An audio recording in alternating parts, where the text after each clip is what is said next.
What kind of themes do you expect from the horror genre in general?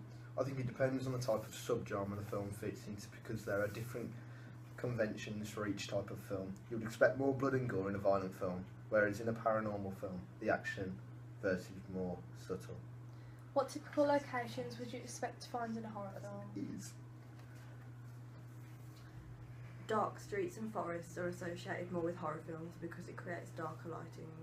And how do you feel when you see these locations used in horror films? It makes me feel quite miserable and tense, and this is usually built up throughout the film. For our opening, we are using a normal family setting, which would be at one of our homes. We are filming at 2 different houses to show the separate locations used in our opening. I think it's good how you've considered showing separate locations so it doesn't confuse the audience. We propose to make a 2-minute horror opening called Nocturnal.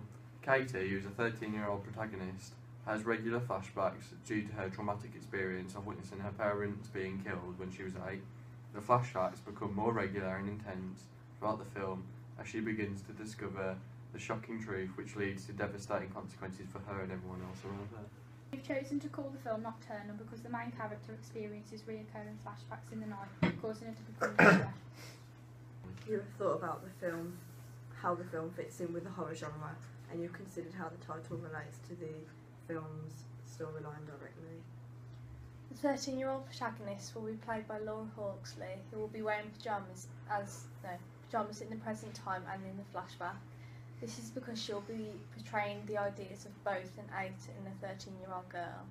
The biological parents, who will be shown in the flashback, will be played by Wesley and I, who will be dressed in nightwear, which will show the time in which the flashback was set. The carers will be played by Amber and Callum, who will also be dressed in nightwear. The murderer will be a minor role, who will be seen as a dark figure in the flashback. This is because Katie has blinded herself into believing that someone else killed her parents. However, it is shown further on in the film that she was the actual murderer.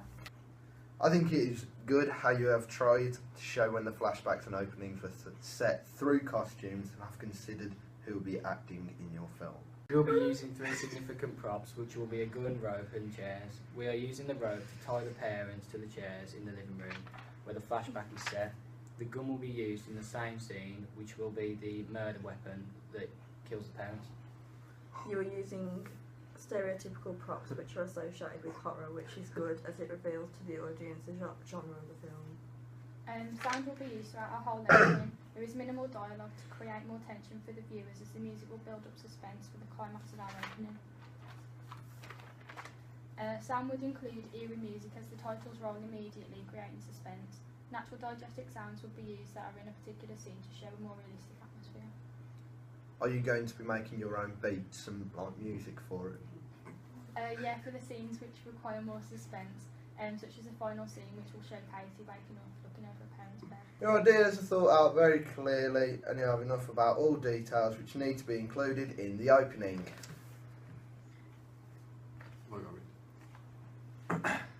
We created our own institution called Paranormal Productions. We decided on this name because the word paranormal relates to the horror genre, as paranormal activity often happens in that specific genre.